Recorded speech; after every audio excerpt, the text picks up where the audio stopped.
Assalamualaikum warahmatullahi wabarakatuh. Video kali ini kita akan mendengarkan kajian subuh dari Bapak Ustaz Munawar LCMA. Oke teman-teman, silakan mendengarkan atau menyimak videonya. Bila suka silakan di like, di share dan di komen. Assalamualaikum warahmatullahi wabarakatuh.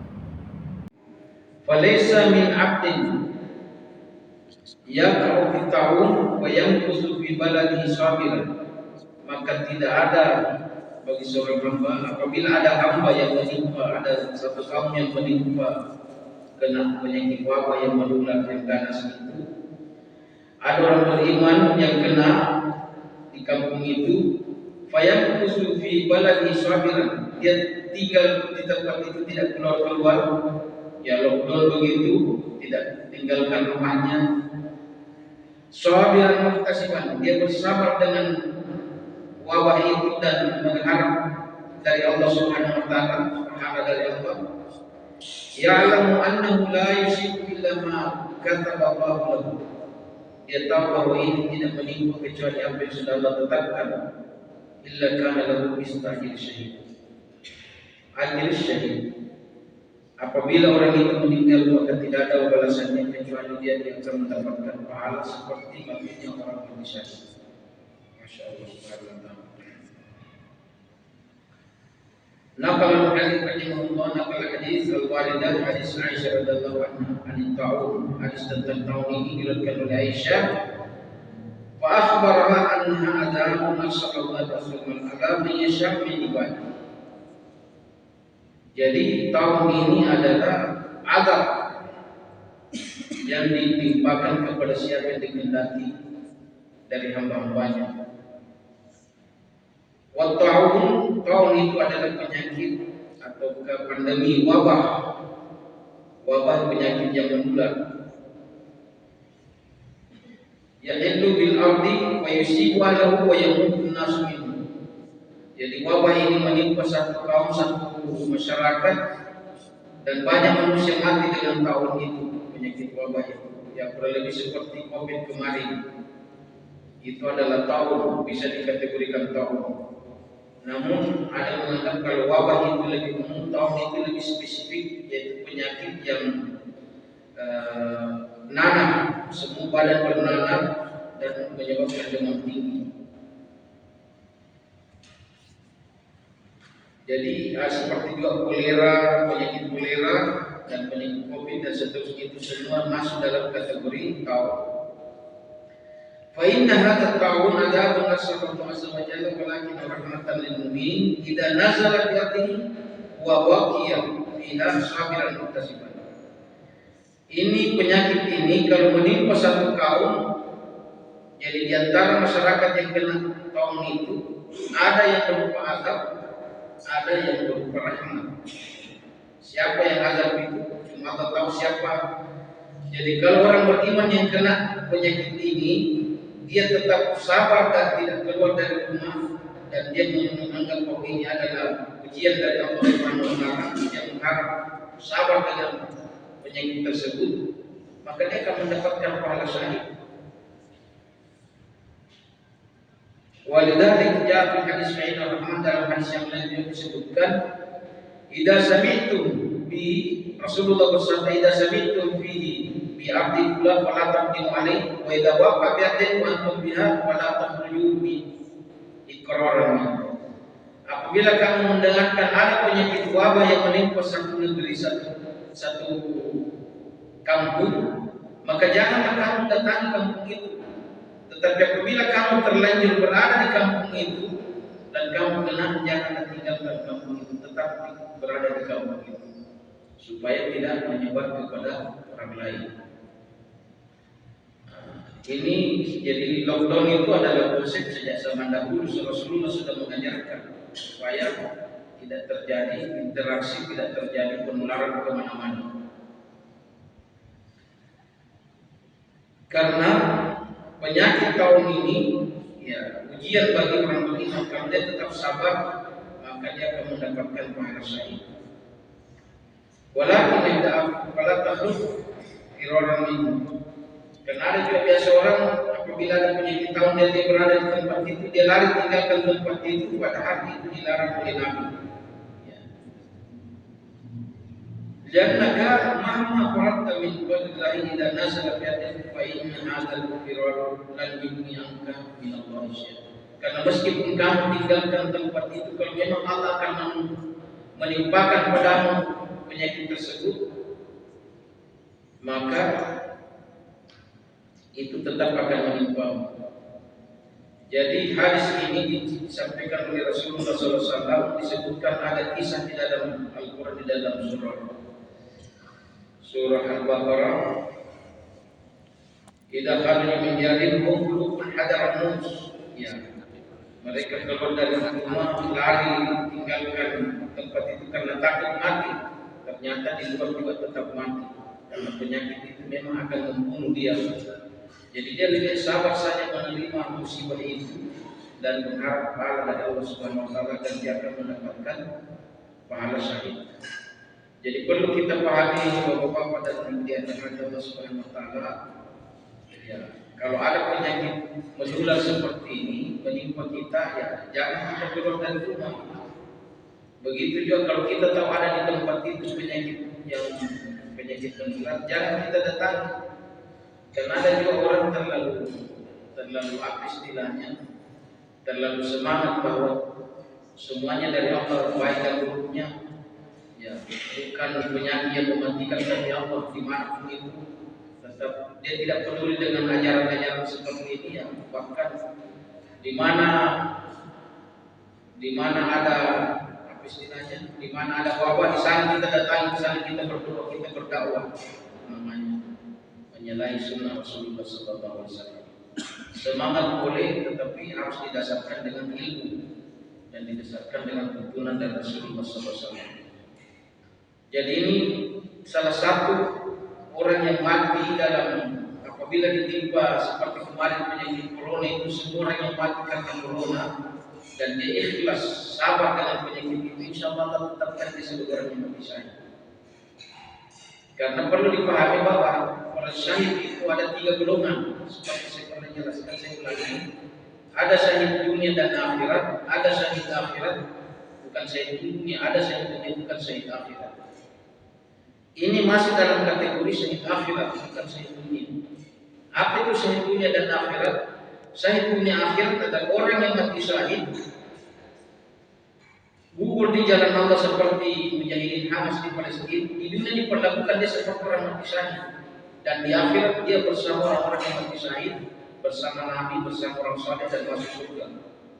Itu syahid dunia dan akhirat. Dia kelihatan mati syahid, diperlakukan mati syahid, dan di akhirat bersama dengan orang-orang yang mati syahid. Ini syahid dunia dan akhirat. Ada syahid dunia bukan syahid akhirat, yaitu orang yang gugur di jalan Allah, berperang di jalan Allah, berjihad, tetapi niatnya bukan karena Allah. Jadi dia di dunia diperlakukan seperti orang mati syahid, tidak dimati langsung dia salatkan, dikuburkan, tetapi di akhirat dia tidak ditempatkan bersama orang mati syahid, bahkan dia dimasukkan ke dalam neraka jahanam. Kenapa? Karena dia berjihad bukan karena Allah Subhanahu wa taala. Dia berjihad karena berani, dia berjihad karena hanya fanatisme, dia berjihad hanya karena ingin dianggap pahlawan. Semua bukan niatnya karena Allah, bukan niatnya lillahi kalimatillah, semuanya karena niat dunia. Dia berjihad karena tergoda dengan rampasan perang. Maka semua motif selain motif-motif itu, maka meskipun di dunia dia diperlakukan seperti orang mati syahid, tetapi di akhirat dia tidak bersama dengan orang-orang mati syahid, bahkan tempatnya di neraka jahanam. Hanya gara-gara persoalan niat. Jadi niat ini jangan diremehkan, karena niat ini membedakan kualitas pekerjaan seseorang. Kita di sini banyak sekali orang sholat, imam yang sama, masjid yang sama, sholat yang sama, takbir sama, kiblat yang sama, tetapi antara kita ini berbeda mungkin tingkat kualitas ibadahnya. Karena berbeda tingkat niatnya kepada Allah Subhanahu wa taala. Jadi kita ke masjid ini, pulang dari masjid ada yang bawa pahala 1 malam, menyembah pahala berkarung-karung, tergantung berapa niat yang dia bawa ke masjid. Kalau ke masjid niatnya hanya untuk salat, dia pulang hanya membawa pahala salat.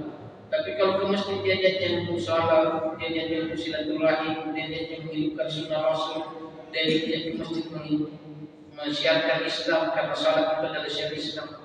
1000 niat yang dia bawa ke masjid, 1000 pahala yang dia bawa pulang. Maka kata ulama, rupa maling sabirin kabir dunia, rupa maling kabir sabir dunia. Ada amalan kecil di mata kita, tapi dia menjadi besar nilainya di sisi Allah karena niatnya besar. Ada amalan yang besar sekali, tapi dia kecil di sisi Allah karena niatnya kecil. Seperti tadi jihad, dia itu amalan yang sangat besar, tapi dia menjadi nilai yang sangat kecil, bahkan tempatnya di neraka hanya gara-gara salah dalam berniat. Jadi jangan diremehkan itu. Itu syahid akhirat. Syahid ini bukan syahid akhirat. Orang yang mati syahid kolera ini, mati syahid karena wabah ini, dia syahid akhirat bukan syahid dunia. Di dunia dia diperlakukan seperti orang yang mati biasa, dikafani, dikuburkan dan disolati dan seterusnya, sama dengan mati-mati biasa. Tetapi di akhirat bersama dengan orang-orang yang mati syahid. Pahalanya. Dan bukan cuma yang mati karena kolera, mati karena tenggelam, mati berkelahi lawan mencuri, mati ibu mati melahirkan. Ya ada juga biasa ibu sementara mengandung, melahirkan, meninggal, itu termasuk kategori mati syahid. Orang yang mati tenggelam, tapi jangan sengaja buat di laut sampai kau mati syahid. Itu namanya bunuh diri. Kalau mati karena tenggelam karena musibah kecelakaan, nah itu mati syahid. Tapi kalau mati sengaja menenggelamkan diri, itu namanya bunuh diri. Bahkan kata ulama, kalau ada orang balap mobil dari 100 atas kecelakaan, sengaja balap atas kecelakaan, itu dikategorikan sama dengan bunuh diri. Kecuali kalau dia balap-balap karena memang buru-buru terjadi musibah, itu insya Allah kecelakaan murni. Tetapi kalau dia sengaja balap-balap, tidak ada hanya mau saja kepujian begitu, mau dianggap orang jago pada itu ya, nah itu namanya kecelakaan, dia dianggap mati begitu. Wallahu a'lam. Jadi apabila penyakit kolera ini menimpa kita, maka kita harus bersabar. Tidak boleh kita mengeluh dan tidak boleh kita keluar dari rumah.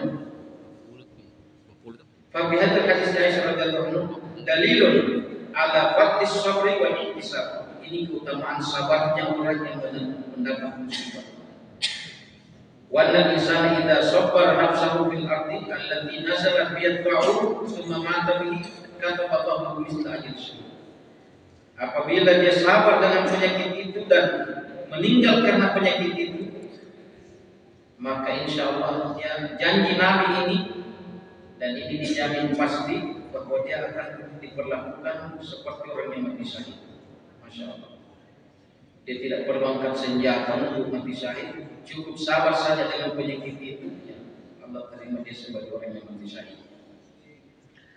Wa dzalika annal insana idza nasara ta'am fi ardihi wa illa hayata ghalibatun indal insan supaya yakhafu min at-ta'am. Karena kebanyakan manusia apabila penyakit itu menimpa, dia lari, takut karena penyakit itu. Tetapi kalau dia bersabar dan mengharapkan dari Allah Subhanahu wa taala dan dia mengetahui bahwa itu semata-mata murni karena ketetapan Allah Subhanahu wa taala, semua mata kalau dia meninggal maka dia mendapatkan pahala syahid.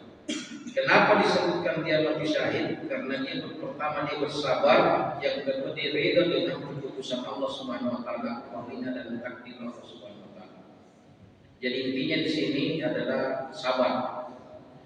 Jadi itu orang yang sabar, ya pasti dia untung. Kalau orang tidak sabar pasti rugi.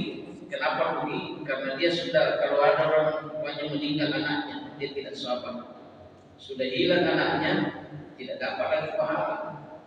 Tapi kalau dia sabar, hilang anaknya, Allah gantikan dengan urusan di akhirat. Seperti juga dengan orang penyakit, kalau kita sakit, kita sabar dengan penyakit itu, Allah akan mengampuni dosa kita dan Allah akan derajat kita.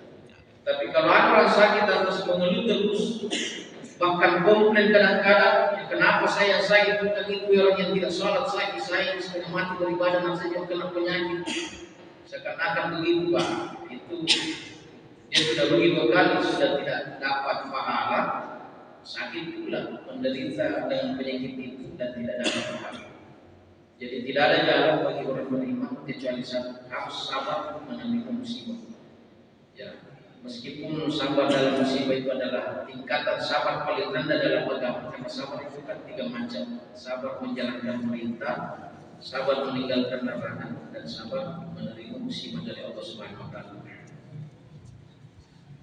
Ini hadis yang ke-33. Kita lanjut ke hadis berikutnya, hadis ke-34. Hadis kedua saja kita baca. Wa Anas radhiyallahu anhu qala sami'tu Rasulullah sallallahu alaihi wasallam yaqul inna Allah azza wa jalla qala idza batalaytum 'abdi bi habibati fasabat awwadtu minhum al-jannah yuridu 'aini. Dari Anas radhiyallahu anhu berkata, saya mendengar Nabi Rasulullah SAW bersabda, sesungguhnya Allah Subhanahu wa taala berkata. Jadi ini hadis termasuk hadis kursi. Apabila saya memuji hamba dengan yang dia sangat senangi, sangat cintai, maksudnya saya ambil nikmat yang dia sangat cintai lalu dia bersabar, awwadtu minhum al-jannah, maka saya ganti keduanya dengan surga. Maksudnya kedua matanya. Jadi maksudnya kalau ada orang melihat tiba-tiba dia dapat kecelakaan dan lantas buta gara-gara kecelakaan itu, maksudnya Allah mengambil nikmat penglihatannya, dicabut, dia menjadi buta dan dia sabar akan membukanya itu, maka Allah berjanji bahwa dia akan mendapatkan surga kalau dia bersabar dan tidak mengeluh. Hadis ini kepada Nabi SAW diriwayatkan dari Allah Subhanahu wa taala, apabila saya memuji hamba, yaitu kedua matanya ini buta dan dia bersabar dengan kebutaan itu, maka saya akan memberikan dia surga. Jadi ini dua pengertiannya. Apakah dia pernah melihat lalu menjadi buta atau buta sejak lahir? Sama. Karena penglihatan ini adalah nikmat yang sangat besar. Kalau dia bersabar dengan butanya itu, maka dia akan mendapatkan surga. Karena Allah mencabut nikmat yang sangat berharga, yaitu penglihatan. Kan orang buta ini kasihan ya, tidak ada, nanti dia mungkin apa istilahnya, gelap, tidak ada sama sekali yang dia lihat. Sementara orang semua melihat, ya orang mendapatkan nikmat lantas dia tidak, dia sabar dengan butanya itu, maka Allah berjanji bahwa dia akan mendapatkan surga. Dan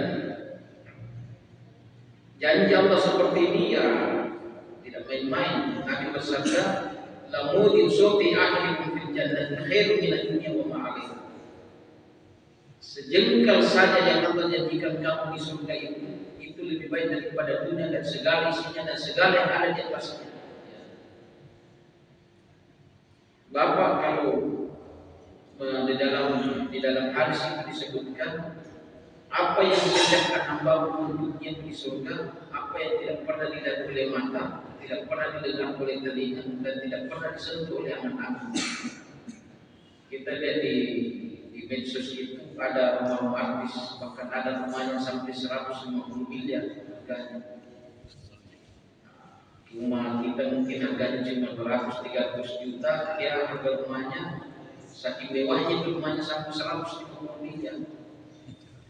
Ada rumah juga harga triliunan. Banyak sekali kita lihat, kita antara Malaysia dan tidak, kenapa ada rumah semua ini. Tapi rumah yang paling mewah di dunia ini kata Nabi, kata lama, kalau dibawa ke surga, maka orang akan membuat itu rumah apa yang sampai tidak ada. Saking jeleknya itu rumah. Kalau dibawa rumah yang paling mewah di dunia ini dibawa ke surga, tidak ada orang yang di surga itu mau tinggal di rumah ini. Saking jeleknya itu rumah. Nah, apalagi kalau rumah yang memang sudah rumah di surga, rumah mewah di surga, istana di surga. Seperti Nabi mengatakan, siapa yang membangun masjid untuk umat Allah menjanjikan istana baginya di surga.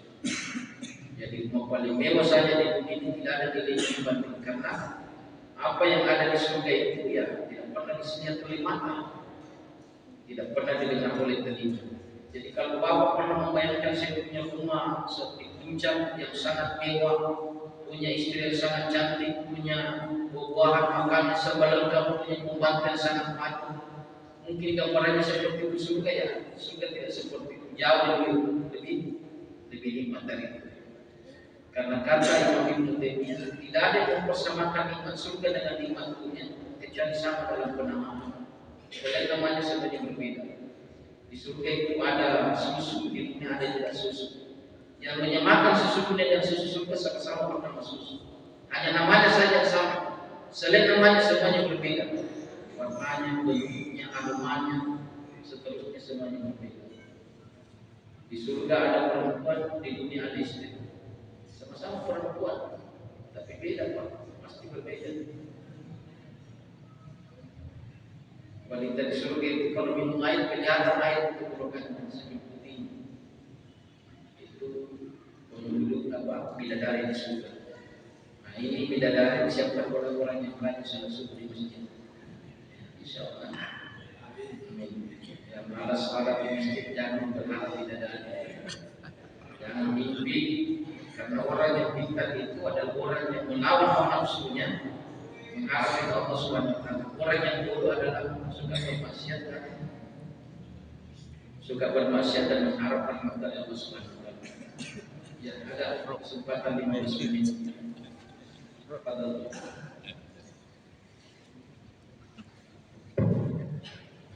Assalamualaikum warahmatullahi wabarakatuh.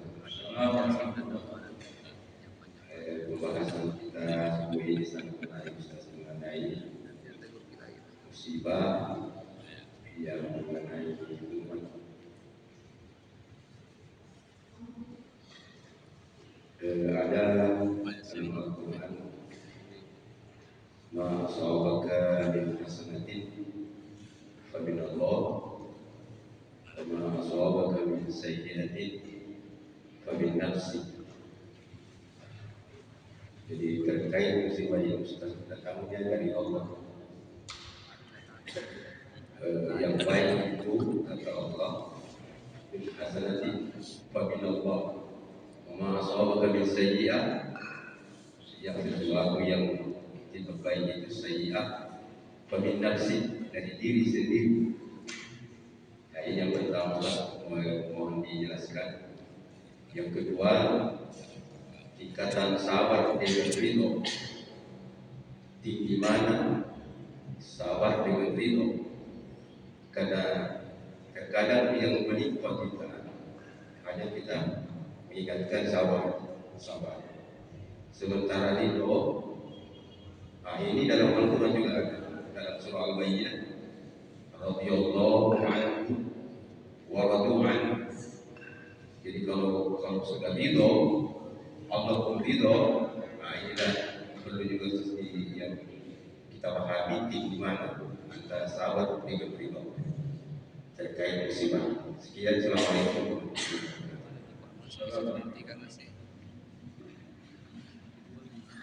Ulama memberikan penjelasan bahwa kan di dalam surah ada salah Saffat, wallahu kana sabar surah Syuara, wallahu khalaqakum wa ma ta'malun. Surah antara kalau bukan As-Saffat, Asy-Syu'ara, kayaknya Saffat. Wallahu khalaqakum wa ma ta'malun, dan Allah menciptakan kamu dan apa yang kamu lakukan. Jadi semua perilaku kita, semua perbuatan kita ini kalau menurut ayat ini itu adalah ciptaan Allah. Jadi kita makan, kita minum, bahkan kita bermaksiat itu ciptaan Allah. Allah yang lantas di dalam ayat yang lain disebutkan Allah memberikan kita wa hadainahu najdain, ya, imma syakiran wa imma kafura. Inna hadainahu sabila imma syakiran wa imma kafura. Kami memberikan dua jalan, dia tinggal memilih apakah dia kafir atau dia bersyukur. Maksudnya dia taat atau dia tidak taat. Sekarang ini ada ayat menyatakan ma'asabaka min musibatin min hasanatin fa min nafsik wa min Allah ma asaba min sayyi'atin fa min nafsik. Maksudnya di sini kebaikan-kebaikan atau nikmat-nikmat yang Allah berikan kepadamu itu dari Allah, taufik dari Allah Subhanahu wa taala. Tapi kalau kamu memilih yang tidak baik, itu adalah keputusanmu. Meskipun sebenarnya ya, kalau kita mau konsisten, tidak ada yang dari kita, semuanya dari Allah Subhanahu wa taala. Tetapi Allah memberikan kita ini hati, memberikan kita pikiran untuk memilih apakah kamu pilih jalan kanan atau pilih jalan kiri. Kenapa? Karena kalau kita kembalikan kepada Allah Subhanahu wa taala, maka semua kesalahan itu disimpahkan kepada Allah, pada dia berdosa karena salahnya. Karena kan ada aliran seperti itu, bahwa semua Allah takdirkan, saya sudah ditakdirkan berzina, saya sudah ditakdirkan. Kalau salah dia tidak bilang takdir, tapi kalau berzina dia bilang takdir. Ini kan tidak boleh seperti itu. Jadi kata ulama, semuanya dari Allah, cuma kita mensucikan Allah dari keburukan, maka kita menganggap yang baik dari Allah, yang buruk dari kita, dari manusia. Karena manusia, ya, jadi tidak ada Allah menyuruh kita, menghendaki kita bermaksiat. Itu hanya pilihan kita. Kita yang memilih untuk bermaksiat. Meskipun Allah tahu bahwa itu pasti yang kamu pilih, karena Allah melemahkan. Karena ketika kita bermaksiat, itu berarti hilang iman kita di situ. La yu'minu ahadukum la yasriku sariqun yasrik wa huwa mu'min. Tidak akan mencuri seorang pencuri dan iman masih ada di dalam hatinya. Jadi semua maksiat yang kita lakukan itu adalah di saat iman itu tidak ada di dalam hati. Itu takdir Allah. Allah mencabut iman di saat itu sehingga kamu bermaksiat. Kan sebenarnya penghuni surga dan penghuni neraka itu bukan takdirnya manusia, bukan kemampuan manusia. Kita masuk surga ini bukan karena amal kita, tetapi karena rahmat Allah Subhanahu wa taala. Jangankan kita, bahkan Nabi berkata, "Wala anta ya Rasul wala illa yataghammadallahu bi rahmatih." Tidak ada orang yang masuk surga karena amalnya. Semua orang masuk surga karena rahmat Allah Subhanahu wa taala. Engkau juga yang saya juga tidak masuk surga karena amalku, saya masuk surga karena rahmat Allah Subhanahu wa taala. Jadi Allah mentakdirkan surga, mentakdirkan neraka. Bahkan penghuninya Allah sudah tentukan. Kita semua yang main sudah ditakdirkan oleh siapa saja ini penghuni surga, penghuni neraka. Lalu ada sahabat bertanya, apalah nanti kembali kita? Kalau begitu ya kita serahkan saja kepada kita. Untuk apa saya sholat? Kalau Allah takdirkan saya masuk neraka. Untuk apa saya berpuasa? Kalau Allah takdirkan saya masuk neraka. Nabi menjawab, iman wa kullu yassar liman khuliqa. Beramallah bersungguh-sungguhlah karena Allah ciptakan, hendakkan apa yang Allah ciptakan untukmu.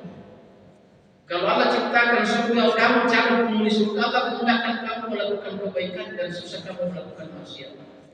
Sebaliknya kalau Allah takdirkan kamu masuk neraka, maka Allah akan susahkan kamu berbuat taat dan kamu mudah bermaksiat. Apa yang Allah ciptakan untukmu, Allah akan mudahkan jalannya ke sana. Jadi kembalikan kepada kita. Kalau susah kita taat, ya jangan-jangan ini Allah mudahkan saya masuk neraka. Kalau diajak ke masjid, malasnya bukan main. Kalau ke maksiat, ya gampang sekali. Untuk kebaikan dia malas, dia pelit. Untuk maksiat dia boros, dia pemurah. Jangan-jangan ini adalah jalan saya menuju naudzubillah min dzalik. Nah, jadi hanya kita mensucikan Allah sehingga kita katakan bahwa yang baik dari Allah, yang buruk dari kita. Pada semuanya dari Allah Subhanahu wa taala. Karena tidak ada yang kehendak, tidak ada yang terjadi di dunia ini tanpa izin dan ciptaan Allah Subhanahu wa taala. Tentang tadi ridho dan jadi kalau ada kejadian itu menurut ulama ini dia membagi empat tingkatan manusia itu kalau ada musibah terjadi. Tingkatan yang paling yang tidak baik ini satu yaitu dia tidak terima musibah itu. Rumahnya ada kebakaran, rumahnya terbakar. Kalau terjadi kebakaran rumah kita ini, manusia itu ada 4 golongan. Yang pertama di situ adalah orang yang menolak musibah itu. Maksudnya dia komplain, dia keberatan, dia marah-marah, dia mengeluh, dia bilang kenapa seandainya banyak sekali omongannya. Ini kenapa ini saya ini kebakaran, banyak orang di situ yang rumahnya tidak terbakar. selalu cari-cari kenapa seandainya ini semua orang-orang seperti ini golongan yang paling rendah dan ini tidak mendapatkan kebaikan. Justru dia begitu kali sudah terbakar rumahnya tidak dapat lagi pahala. Ini orang yang paling rendah dan ini orang yang rendah. Di atasnya ini adalah orang yang sabar. Ya, yang sabar itu dia menerima, pasrah menerima bahwa ini adalah apa yang takdirkan. Dia menerima itu sebagai musibah. Dia tidak keberatan dan dia tidak komplain. Ini tingkatan di atasnya tadi. Ternyata masih ada di atas itu tingkatannya di atasnya sabar itu menurut ulama. Kalau musibah terjadi, ada di atasnya sabar, tapi ayat ridha seperti itu. Ridha dengan sabar musibah itu. Bukan hanya bersabar, bahkan dia senang dengan musibah itu. Ya, kenapa senang? Karena dia berharap pahala dari Allah Subhanahu wa taala. Ya, alhamdulillah saya dapat musibah. Orang lain tidak dapat musibah. Saya ada yang saya tunggu dari Allah Taala, tidak ada yang bertemu. Dia bandingkan orang yang tidak dapat musibah dengan dirinya. Ini ridho. Ada yang lebih tinggi lagi dari ridho itu. Ridho dan kata ulama, kalau ada musibah apa itu? Orang yang bersyukur dengan musibah itu. Kan kalau dalam agama itu dapat yang tidak disuka sabar, dapat yang disuka ini syukur. Ini bahkan dia dapat yang tidak disuka, dia bahkan dia bersyukur. Itulah Ali bin Abi Thalib dalam riwayat. Dia kalau sakit dia mengucapkan alhamdulillah, dia bersyukur. Alhamdulillah Allah berikan saya penyakit ini.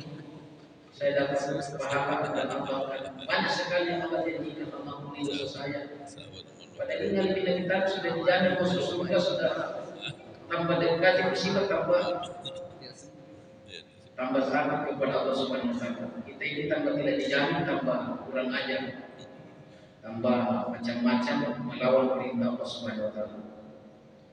Jadi dia sabar, dia ridho, dia syukur.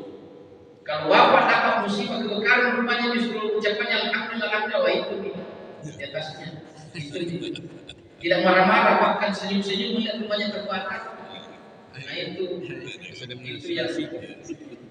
yang ya artinya mungkin menurut kita ini mustahil, tapi tetap manusia tidak mungkin kriterianya ada kalau itu tidak terjadi. Karena itu ada dalam sejarah. Ya. Karena ada orang yang bisa melakukan seperti itu meskipun menurut kita itu berat. Karena disitulah setan bermain. Karena selalu mengganggu. Ya sama dengan tingkatan sholat. Ada orang sholat karena kewajiban, ada orang yang sholat karena kebutuhan. Dan tingkatan yang paling tinggi dia sholat karena rasa syukurnya kepada Allah Subhanahu wa taala. Dan itulah sholatnya Nabi. Nabi sudah diampuni dosanya lalu dan akan datang, dijamin masuk surga, tidak ada lagi dosanya lagi, tapi masih bengkak-bengkak kakinya karena tahajud. Ditanya Nabi sama Aisyah, kenapa masih begitu kamu sudah diampuni? Apalah Nabi dan saya kurang tidak pantaskah saya bersyukur kepada Allah Subhanahu wa taala dengan tahajud ini. Jadi begitulah tingkatan manusia. Kita pilihlah yang terbaik. Usahakan, maksudnya kalaupun berat ya, yang turun naik. Iman itu biasa saja. Yang penting jangan turun terus. Ya. Allah. Assalamualaikum warahmatullahi wabarakatuh.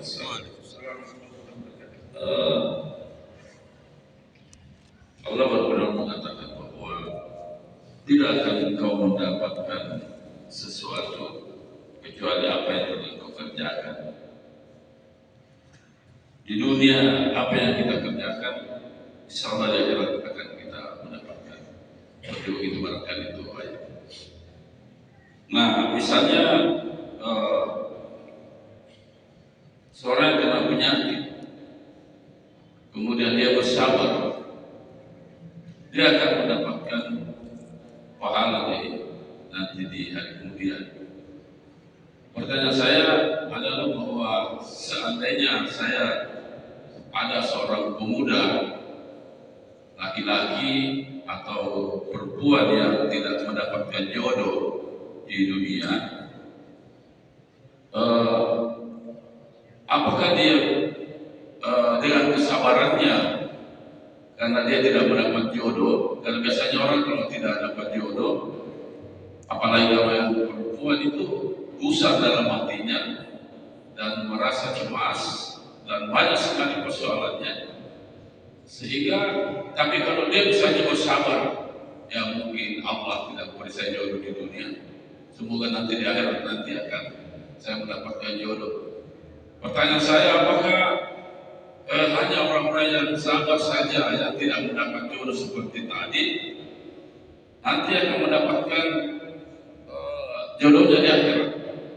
Seperti misalnya seorang laki-laki, apakah juga dia mendapat juga seorang bidadari yang cantik jelita misalnya? Kalau seandainya tadi di dunia dia tidak bersabar untuk dia tidak mendapatkan jodohnya di dunia, kasih tahu.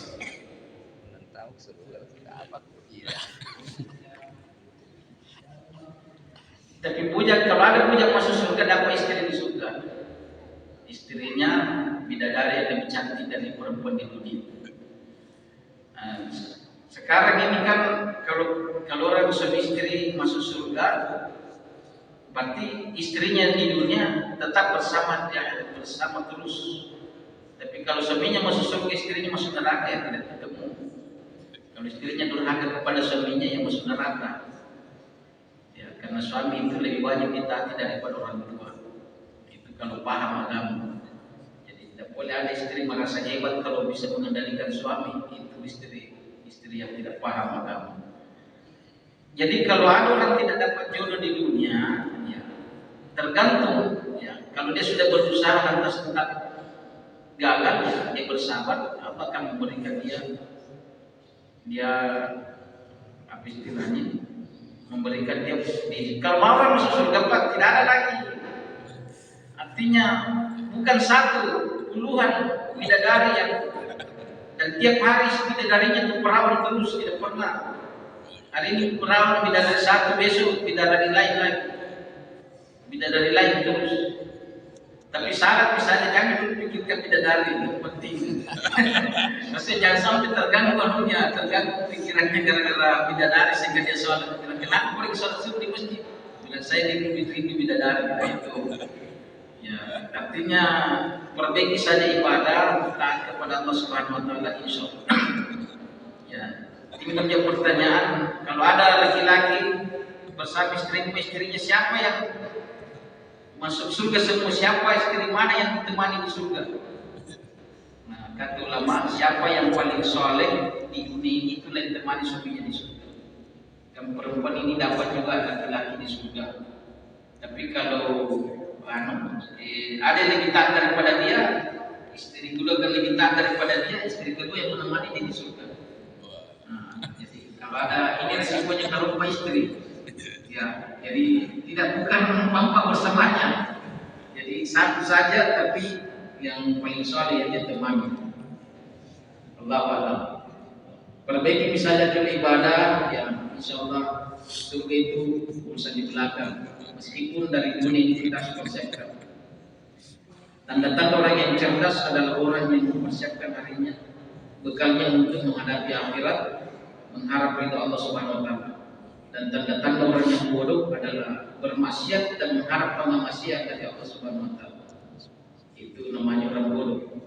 Bermaksiat dan minta dimaafkan oleh Allah Subhanahu Wa Taala, minta dikasihani oleh Allah Subhanahu Wa Taala. Saya kira demikian Pak, mudah-mudahan Allah tetap menjaga kita, memudahkan kita. Jaga kita punya iman, karena iman inilah harga mati sampai mati. NKRI harga mati tapi cuma sampai mati. Kalau sudah mati tidak berlaku NKRI. Tapi kalau iman harga mati sampai mati, sesudah mati masih berlaku terus. Jadi iman itu lebih mahal daripada NKRI. Kita mati karena iman, jangan mati karena yang lain. Mudah-mudahan Allah tetap melindungi kita dan tetap kita meninggal dalam keadaan husnul khatimah. Amin ya rabbal alamin. Kita tutup dengan sama-sama subhanallah wa bihamdihi asyhadu an la ilaha illa anta astaghfiruka wa atubu ilaik. Assalamualaikum warahmatullahi wabarakatuh.